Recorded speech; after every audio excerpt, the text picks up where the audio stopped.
আল্লাহ রাব্বুল আলামিনের নবী বলেন, ইন্না হাযিহিস সূরা সূরাতুন আযীমাতুম মানিআতুম মিন আযাবিল কবর।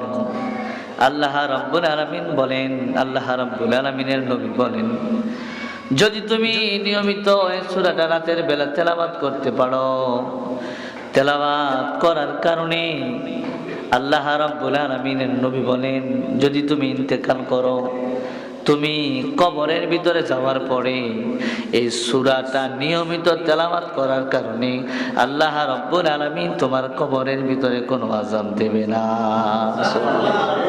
এক নাম্বার ফজিলত। দুই নাম্বার ফজিলতের কথা বিশ্বনবী সাল্লাল্লাহু আলাইহি সাল্লাম বলেন, শাফাআত লি সাহিবিহা।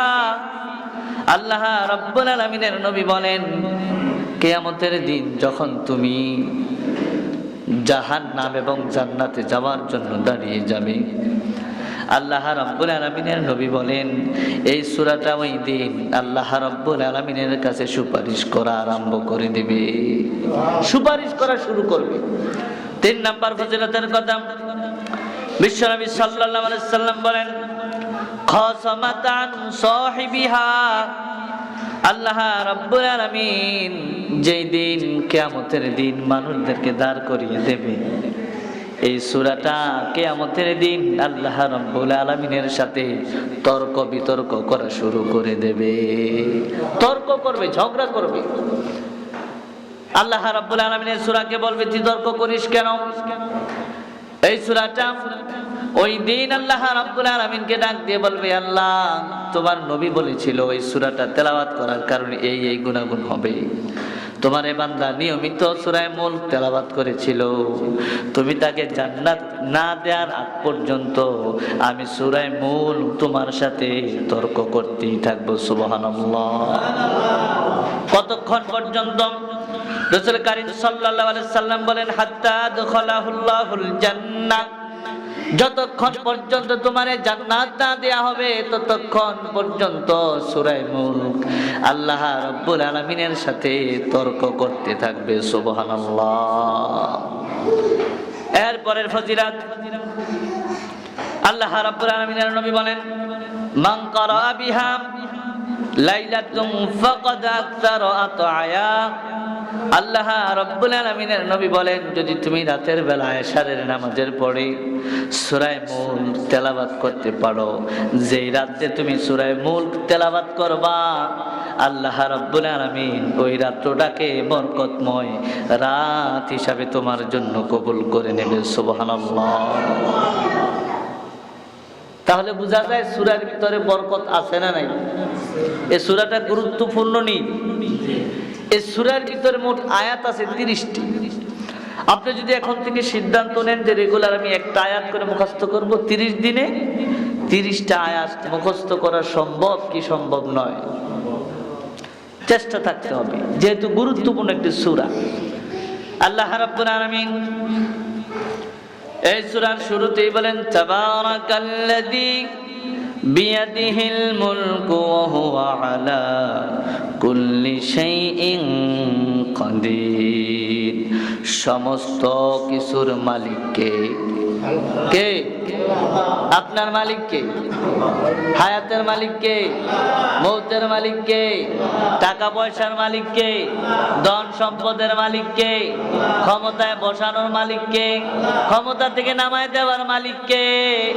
আল্লাহ রাব্বুল আলামিনের জন্য বলছেন, তাবারাকাল্লাযী বিয়াদিহিল মুলকু ওয়া হুয়া আলা কুল্লি শাইইন কাদির। সমস্ত ক্ষমতার মালিক আল্লাহ, সমস্ত প্রকার শক্তির মালিক আল্লাহ রাব্বুল আলামিন বলেন, সমস্ত কিছুর মালিক আমি আল্লাহ। আমি আল্লাহর মতো ক্ষমতাধর আর কেউ নাই, আমি আল্লাহর মতো শক্তিশালী পাওয়ারফুল পৃথিবীতে আর কেউ নাই। এজন্য আল্লাহ রাব্বুল আলামিন বলেন, তাবারাকাল্লাযী বিয়াদিহিল মুলকু ওয়া হুয়া আলা কুল্লি শাইইন কাদির। সমস্ত কিছুর মালিক একজন, আওয়াজ করে বলতে হবে তিনি কে। এরপরে আল্লাহ রাব্বুল আলামিন বলেন আল্লাযী খালাকাল মাউতা ওয়াল হায়াতা লিয়াবলুয়াকুম আইয়ুকুম আহসানু আমালা ওয়া হুয়াল আজিজুল গফুর। চিৎকার মেরে বলা যাবে কি আল্লাহু আকবার? এটা চিৎকারের আওয়াজ, জোরে কোন আল্লাহু আকবার। আল্লাহ রাব্বুল আলামিন বলেন বান্দারে শোনো, আল্লাযী খালাকাল মাউতা ওয়াল হায়াতা, আমি আল্লাহ রাব্বুল আলামিন মৃত্যু সৃষ্টি করলাম। এরপরে বলেন ওয়াল হায়াতা, আমি আল্লাহ তোমারে হায়াত দিলাম। তাহলে আগে সৃষ্টি করলেন মউত, এরপরে সৃষ্টি করলেন হায়াত। তাফসীরের ভিতরে এসেছে আল্লাহ রাব্বুল আলামিন কেন আগে মউতের কথা বললেন? আল্লাহ যদি চাইতেন আল্লাযী খালাকাল হায়াতা ওয়াল মাউতা বলতে পারতেন, কিন্তু আল্লাহ রাব্বুল আলামিন আগে হায়াতের কথা না বলে মউতের কথা বললেন।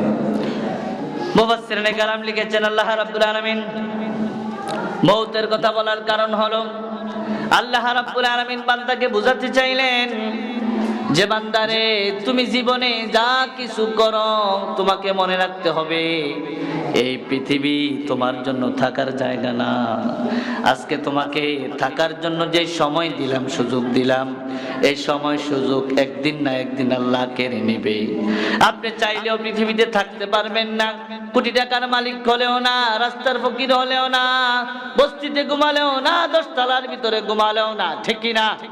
এই জন্য আল্লাহ রাব্বুল আলামিন বলেন আল্লাযী খালাকাল মাউতা ওয়াল হায়াতা লিয়াবলুয়াকুম আইয়ুকুম আহসানু আমালা।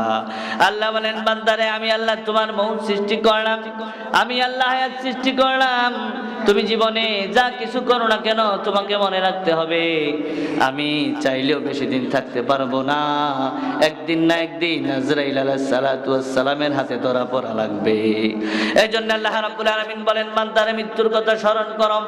তোমাকে আল্লাহ রাব্বুল আলামিন যেমনি ভাবে জীবন দিয়েছেন, আল্লাহ রাব্বুল আলামিন চাইলে আবার মৃত্যুও দিতে পারেন।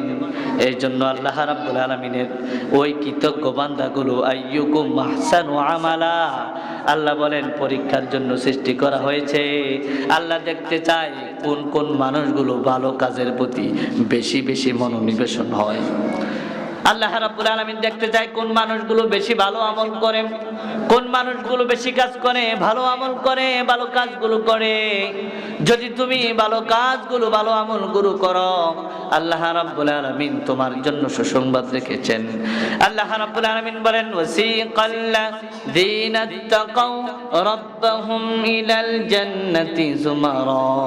আল্লাহ রাব্বুল আলামিন বলেন যদি তুমি ভালো আমলগুলো করতে পারো, যদি তুমি ভালো আমলগুলো করতে পারো, যদি তুমি নেক আমলগুলো করতে পারো, যদি তোমার জীবনটাকে তুমি ভালো রাস্তার দিকে অতিবাহিত করতে পারো, তাহলে আমি আল্লাহ রাব্বুল আলামিন তোমাকে ঘোষণা দিলাম ওয়াসিকাল্লাযীনা তাকাউ রাব্বাহুম ইলাল জান্নাতি যুমারা।